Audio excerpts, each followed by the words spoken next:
Et ensuite, deuxième question, l'argent de poche pour l'eau, pour autre chose en plus, combien à peu près pour 3 semaines? Pour ce qui est de l'argent de poche, Enfin, moi, quand je dis poche, c'est aussi pour l'eau en plus, tous les besoins, quoi.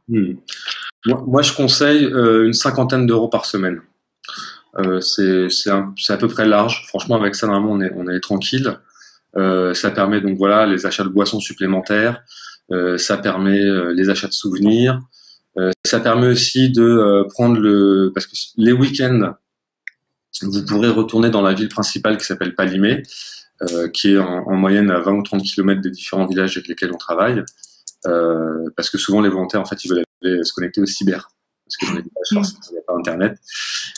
Et donc là, pour aller dans cette ville-là, pour aller au cyber, pour se connecter, il faut prévoir de l'argent de poche pour prendre un taxi, pour payer les connexions Internet, etc.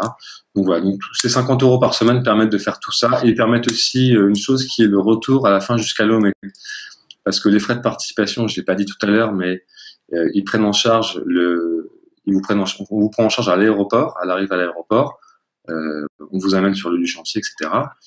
Jusqu'à la fin du chantier. Mais à la fin du chantier, chaque année, les bénévoles, ils ont plein de projets différents. Il y en a qui partent au Burkina, il y en a qui restent faire du tourisme pendant 3 semaines au Togo, il y en a qui rentrent directement à Lomé. Voilà. Donc nous, il y a quelques années, on a décidé de pas prendre en charge le retour à Lomé parce qu'à chaque fois, c'était un peu le bazar. Ah, et alors il y a Héloïse qui lève la main.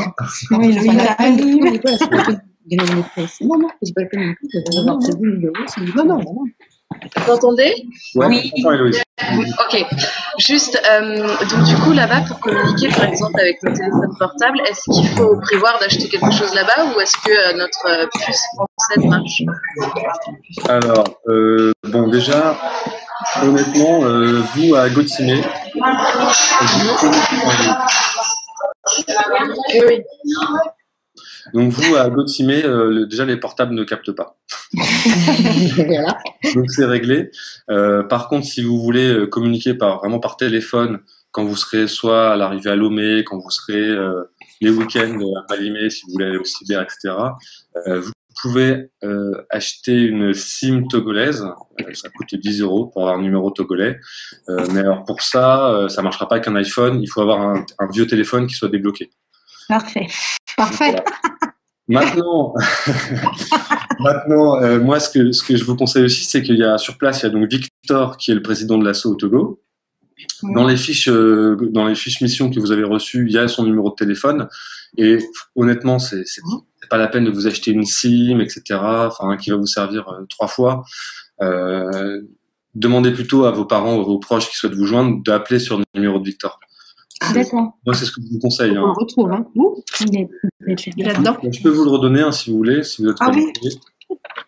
Donc c'est le 00228 Ouais. 90 Ouais. 31 Ouais. 26 Ouais. 06. D'accord. Avec ça, on a tous les codes pour sortir de France et entrer au Togo. C'est le numéro à faire, complet. Non, ça c'est alors voilà, il y a tout avec le 00228, c'est l'indicatif international du Togo. Okay. Donc quand vous appelez sur ce numéro-là, c'est Victor qui décroche. Donc lui, il a l'habitude, en juillet-août, il reçoit 50 appels par jour. Il prend des messages et puis il donne des nouvelles. Et ensuite, si vous êtes avec lui à ce moment-là, il peut vous passer la personne. Voilà. Et sinon, c'est les week-ends. Le mail, ça fonctionne pas trop mal quand on est à Palimé au cyber. Voilà. Mais le portable. En tout cas, à Gottimé, je vous conseille pas, ça sert à rien, ça vous servira pas. Pour Gaspard et Marion, à Papapé, j'arrive jamais à c'est pareil, c'est un village qui est assez reculé. Je pense pas que le téléphone capte là-bas.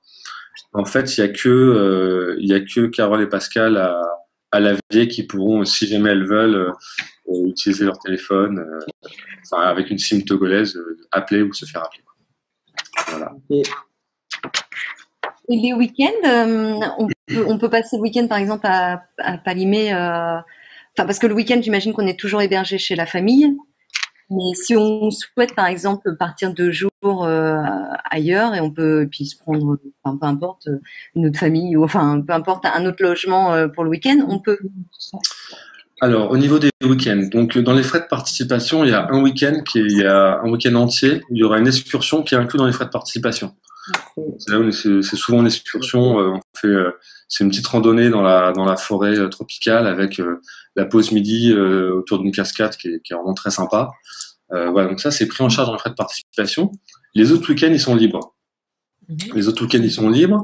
L'idée, c'est quand même aussi de vivre la vie au village le dimanche, la messe, etc. Donc, c'est quand même sympa de rester au moins un week-end complet au village. Et puis, alors, il y a un troisième week-end où là, effectivement, les gens l'utilisent souvent pour aller à Palimé, pour aller passer le week-end à Palimé, ou au moins une journée à Palimé, pour aller au marché de Palimé, pour aller au cyber. Voilà, donc il y a un week-end où, en général, les gens en profitent pour faire ça. Donc l'autre week-end, c'est l'excursion. Puis c'est comme aussi bien de rester un week-end au village, parce que c'est ça le but, c'est de s'imprégner vraiment de la vie du Togo. Et le week-end, c'est assez particulier. Voilà.